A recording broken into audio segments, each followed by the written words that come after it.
3,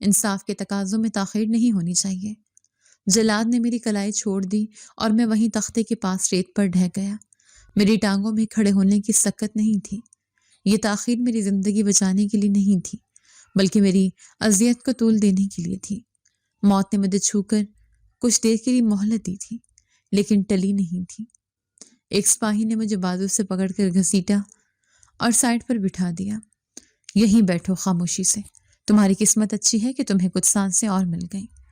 میں نے کانپتے ہوئے ہونٹوں سے اس سپاہی کی طرف دیکھا۔ اس کی عمر زیادہ نہیں تھی، شاید میرے ہی جتنا ہوگا۔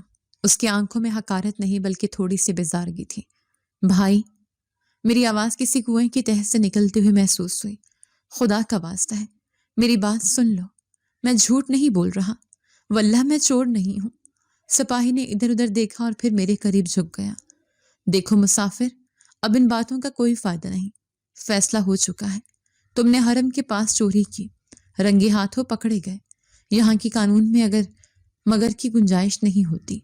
اب خود کو سنبھالو اور اللہ سے توبہ کرو۔ میں نے اس کا دامن پکڑنے کی کوشش کی، لیکن ہتکڑی نے مجھے روک دیا۔ توبہ تو گناہ گار کرتے ہیں بھائی، میں نے گناہ کیا ہی نہیں، میں تو خود فریادی تھا، میں تو اللہ کے گھر مانگنے گیا تھا۔ کیا اللہ کا انصاف یہ ہے کہ مانگنے والے کے ہاتھ کاٹ دیے جائیں؟ میرے آنسو میری داڑھی میں جذب ہو رہے تھے۔ اس اسلامی مجمع میں ہلچل مچی، لوگ باتیں بنا رہے تھے، کچھ لوگ اشارہ کر رہے تھے کہ جلدی سزا دی جائے۔ سامنے کھڑے لوگوں میں وہی شخص تھا، وہی مدعی جس نے مجھ پر چوری کا الزام لگایا تھا اور جس کا وہ بٹوا تھا۔ وہ مجمع کی پہلی صف میں کھڑا سب کچھ دیکھ رہا تھا۔